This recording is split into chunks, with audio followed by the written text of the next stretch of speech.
کہ کبھی بھی کسی انسان کی طرف سے اپنی ناقدری پر نہ کڑنا، کبھی بھی کسی انسان کی طرف سے اپنی ناقدری پر نہ کڑنا، کیونکہ قدر و قیمت کا تعین ہمیشہ وقت کرتا ہے اور درجات اوپر متعین ہوتے ہیں۔ یہ بات یاد رکھیں، درجات اوپر متعین ہوتے ہیں۔ اگر انسانی رویوں میں الجھو گے تو زندگی بھر الجھ کر رہ جاؤ گے۔ بس عیب اور غیب کے جاننے والے کے ساتھ اپنے معاملات سلجھائے رکھو، ساری الجھنے اور مسائل دور ہو جائیں۔ کیا بات ہے، لوگوں کے رویوں میں مت الجھیں، اللہ پہ توکل رکھیں، اس کے ساتھ معاملات سلجھائیں، یقین کریں اس کے ساتھ معاملات سلجھائیں۔ ایک شخص امام غزالی کے پاس آیا، اس نے کہا جی مجھے یہ مسئلہ ہے۔ انہوں نے کہا استغفار کر۔ بڑا حیران ہوا، کہتا ہے میں آپ کو مسئلہ بتا رہا ہوں، آپ کہہ رہے استغفار، کہتے استغفار کر۔ ایک اور مسئلہ لے کر آیا، کہتے استغفار کر۔ ایک اور شخص نے کوئی مسئلہ پریزنٹ کیا محفل میں، کہتے استغفار کر۔ تو بعد میں ایک ان کے دوست سے پوچھا کہ ہر بندے کو استغفار، اس کا مسئلہ اور ہے، اس کا مسئلہ اور ہے، اس کا مسئلہ اور ہے۔ تو کہتے ہیں تم نے سورہ نوح نہیں پڑھی؟ حضرت نوح کیا کہتے ہیں اپنی قوم کو کہ استغفار کرو، اللہ اولاد دے گا، اللہ جو ہے وہ مال دے گا، اللہ تعالیٰ رزق دے گا، اللہ تعالیٰ کھیت دے گا، باغات دے گا، بارش برسائے گا۔ ہر مسئلے کا حل تو استغفار ہے۔ تو میں نے سب کو استغفار کہا تھا، اس لیے استغفار، اللہ کے ساتھ معاملہ۔ لوگ دکھ دیں گے آپ کو، ہمارے نبی سے زیادہ دکھ کس کو دیا لوگوں نے؟ جب نبی کو لوگ دکھ دے سکتے ہیں تو ہم کون ہیں؟ جب بہترین انسان کو، سچے ترین انسان کو دکھ دیا جا سکتا ہے تو ہماری کیا اوقات ہے؟ ہمیں بھی لوگ دکھ دیں گے، اپنے بھی دکھ دیں گے، کولیگ سے بھی ہو سکتا ہے دکھ ہو، بہت سے لوگ دکھ دیں گے، لیکن دکھ جو ہے یہ نبیوں کی میراث ہے، یاد رکھیں۔ اگر دکھ اور غم بری بات ہوتی تو نبیوں کو کبھی نہ ہوتا، یہ بات یاد رکھیں۔ ہر نبی غم سے گزرا، ہر نبی غم سے گزرا، ہر نبی مشکل سے گزرا۔ اس سے گھبرانا نہیں ہے آپ نے، یہ اللہ درجات بلند کرتا ہے آپ کے۔ ہم سے بڑے گناہ ہوتے ہیں، پھر اللہ تعالیٰ جو ہے وہ ان کا کفارہ یہیں پہ دلا دیتا ہے مختلف طریقوں سے۔ مشکلات آتی ہیں، ٹیسٹ اور ٹرائلز آتے ہیں، بڑا کچھ آتا ہے، لیکن قیامت والے دن وہ شخص کلین سلیٹ کی طرح آتا ہے۔ حدیث میں آتا ہے کہ قیامت والے دن کچھ لوگ بالکل کلین آئیں گے، ان کا اعمال نامہ صاف ستھرا ہوگا۔ تو کہا جائے گا یہ وہ لوگ ہیں جن کو دنیا میں بڑی مشکلات فیس کرنا پڑی لیکن صبر کیا انہوں نے اللہ کے فضل سے، اور آج اس نتیجے میں قیامت والے دن کچھ نہیں ہے ان کے اعمال میں، یعنی برائی کچھ نہیں ہے، صرف ان کے اعمال میں اچھائی ہے۔ تو یہ مشکلات کا وبشر الصابرین، کہ بے شک اللہ سبحانہ و تعالیٰ صبر کرنے والوں کو بشارت دیتا ہے اور کہتا ہے کہ سلوٹ تمہیں لگے گا فرشتوں سے، اور اللہ تعالیٰ تمہیں سلام پیش کرتا ہے۔ اور قرآن میں صبر کا جو لفظ ہے یہ 100 بار تقریباً آیا، صبر کا لفظ جو ہے قرآن میں 100 بار آیا۔ اور جنتیوں کی سب سے بڑی خوبی صبر ہے کہ یہ صبر کرتے تھے، غم پہ صبر، برے رویوں پہ صبر۔ صبر کا مطلب ہے برداشت کر جاتے ہیں، لڑائی نہیں کی، بلا وجہ پھڈے نہیں کیے، صبر کر گئے، پی گئے، غصے کو پی جانے والے بہت پسند ہے، اللہ سبحانہ تعالیٰ کو بہت پسند ہے۔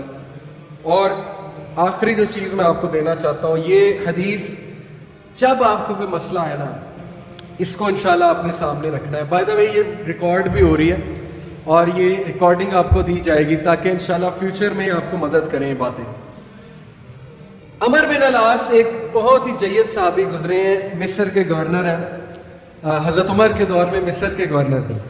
تو عمر بن العاص سے ایک صحابی کہتا ہے، جب وہ گورنر ہے رسول اللہ صلی اللہ علیہ وسلم کی، ظاہر ہے اس دنیا سے پردہ فرمانے کے بعد عمر بن العاص جب گورنر بنے حضرت عمر کے دور میں، تو عمر بن العاص سے ایک صحابی نے کہا کہ میں نے نبی صلی اللہ علیہ وسلم سے سنا ہے کہ رومی قیامت کے نزدیک غلبہ پا جائیں گے، اور آج ایسے رومی سے مراد یہ کرسچن ہے، تو آج آپ دیکھیں یورپینز کافی غلبہ پا گئے۔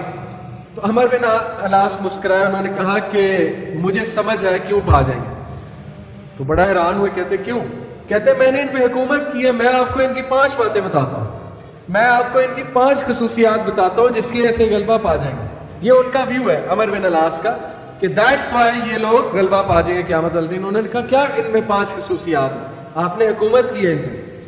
پہلی خصوصیت their ability to cope well with tribulation۔ کیا مطلب ہے؟ صحیح مسلم کی روایت ہے کہ جب ان پہ کوئی مشکل آتی ہے نا، ایک دم گھبراتے ہیں لیکن محاسبہ کر لیتے ہیں مشکل آئی کیوں، کوستے نہیں رہتے قسمت کو, آئے میں مر گیا, آئے میں لٹ گیا, میری قسمت برباد ہوگی. نہیں, مشکل آئی گھبرائے, اس کے بعد بیٹھے سوچا آئی کیوں تھی, ہماری وجہ سے آئی تھی, کہیں میرا رویہ تو غلط نہیں ہے, کہیں میرے سے کوئی خطا تو نہیں ہوئی, کہیں سب سے پہلے کس کے بارے میں سوچنا ہے, اپنے بارے میں, کہ یار میری کیا غلطی تھی, میری, یہ سب سے پہلے انگلی ادھر ہونی چاہیے, اس کے بعد انگلی وہاں ہونی چاہیے. اچھا حالات میں تو نہیں کوئی مسئلہ, میری اسٹریٹجی تو کوئی غلط نہیں تھی, کہیں کسی کو میں نے غلط دوست تو نہیں بنا لیا, کہیں میں نے زندگی میں کوئی غلط رازدان تو نہیں بنا لیا, وغیرہ وغیرہ. سب سے پہلے انگلی اپنی طرف, اس کے بعد سوچنا ہے بھائی. تو سب سے پہلی کوالٹی کہ جب مشکل مصیبت آتی تو سوچتے ہیں کہ یار یہ آئی کیوں, their ability to recover quickly after a disaster. اور جب ٹھوکر پڑتی ہے تو ریکوری جلدی ہے, ریکور ہو جاتے ہیں, ریکوری جلدی ہے. یعنی میں آپ کو مثال دیتا ہوں, انٹرویو میں کوئی فیل ہو گیا, مثال ہے, نہیں ہوا اس کا ٹیسٹ پاس. اب کیوں نہیں ہوا, اگر تو رونے لگ جائے گا تو رونے سے تو ٹیسٹ پاس نہیں ہوگا. سوچے کیوں نہیں ہوا, میرے ویٹ میں کمی تھی, کیا مسئلہ کیا تھا, یا انسٹرکٹر سے کوئی کمی کوتاہی ہوئی, کیا ہوا ہے. یہ پہلی بار. دوسری بار ریکور کریں, پھر دیں, ریکوری مارے نا, صرف ہاتھ میں ہاتھ دے رہے تو نہیں بیٹھے رہنا. تیسری بار their ability to attack again after retreat. جب میدان جنگ سے بھاگ جاتے ہیں, کھڑے نہیں رہتے بے وقوفوں کی طرح, بھاگ جاتے ہیں. جب مارکے میں دیکھیں نقصان ہو رہا ہے بھاگ جاتے ہیں. یہ بھی عقل مندی ہے, یقین کریں, اس میں کوئی وہ نہیں ہے کہ بندہ ڈرپوک ہو گیا. جب نظر آ رہا ہے کہ ویپنز کی زیادہ ضرورت ہے یہ وہ, تو صلاح الدین ایوبی نے بھی یہی کیا تھا. پتہ آپ, صلاح الدین ایوبی لڑنے چلے گئے تو کرسچن کنگ آیا, اس نے کہا جی کہ ابھی پلٹ جاؤ, نہیں تو سب مارے جائیں گے. تو صلاح الدین ایوبی نے سوچا, ارد گرد جائزہ لیا, کہتے ٹھیک ہے. وہ مسلمان سولجر حیران کہ ہمارا بادشاہ کیسے پلٹ گیا, اتنا تقویت والا بادشاہ. تو ایک شخص لڑنے آ گیا, کہتا کہ یہ کیا آپ نے پلٹا لیا سب کو, ہم یروشلم فتح کرنے گئے تھے. تو خدا ایسے لوگوں کو جو ہے وہ وکٹری نہیں دیتا. اس نے بڑی سخت بات کر دی. صلاح الدین ایوبی نے کہا کہ نہ وہاں پانی تھا, نہ وہاں پہ کوئی سازگار میدان تھا لڑنے کے لیے, تو میں نے جائزہ لے کے میں پلٹا ہوں. ایسی بات نہیں ہے کہ ہم ڈرپوک ہیں یا ڈر کے پلٹے ہیں, جائزہ لیا ابھی میں نے, ابھی نہیں ہے حملہ کرنا سازگار نہیں ہے. تو مسلمان عقل مند بھی ہوتا ہے. تو یہی بات عمر بن العاص نے کی کہ یہ بھاگ جاتے ہیں لیکن دوبارہ اٹیک کرتے ہیں. یہ نہیں کہ بس بھاگ گئے, لڑنے دوبارہ آئیں گے, ہمت نہیں ہاریں گے. یہ انہوں نے اس ٹائم کے جو رومی تھے ان کی ایک خصوصیت بیان کی. آخری دو, دیر ویلفیئر ورک, کہا کہ یہ لوگ خیر کے بڑے کام کرتے ہیں, ویلفیئر بہت, چیریٹی بہت دیتے ہیں, چیریٹی صدقہ خیرات کے بڑے کام کرتے ہیں. یہ ان کی کوالٹی بیان. دیکھیں جس قوم میں جو کوالٹیاں بیان کرنی چاہیے, وہ بھی اللہ کے بندے ہیں. اسلام نہیں پہنچا ان تک الگ بات ہے, لیکن اللہ کے بندے. تو their welfare work. Last, their ability to resist injustice. یہ بڑی خوبصورت بات ہے کہ نا انصافی زیادہ دیر برداشت نہیں کرتے ہیں. آج بھی میں آپ کو بتا رہا ہوں, روڈوں پہ نکل آتے ہیں.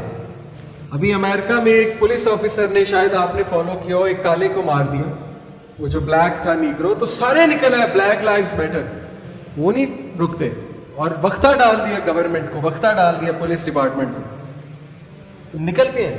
اس لیے یہ قوم اس لیے غالب ہو جائے گی ان 5 کوالٹیز کی وجہ سے. نمبر 1 کہ جب مصیبت آتی تو محاسبہ کر لیتے ہیں, یار آئی کیوں, بیٹھے نہیں رہتے. نمبر 2 ریکور جلدی کرتے ہیں, ریکوری مارتے ہیں. نمبر 3 بھاگتے ہیں تو اٹیک دوبارہ کرتے ہیں, یہ نہیں کہ بس بھاگ گئے, دوبارہ آتے ہیں لڑنے کے لیے. نمبر 4 ویلفیئر ورک بہت تمیزدار, یقین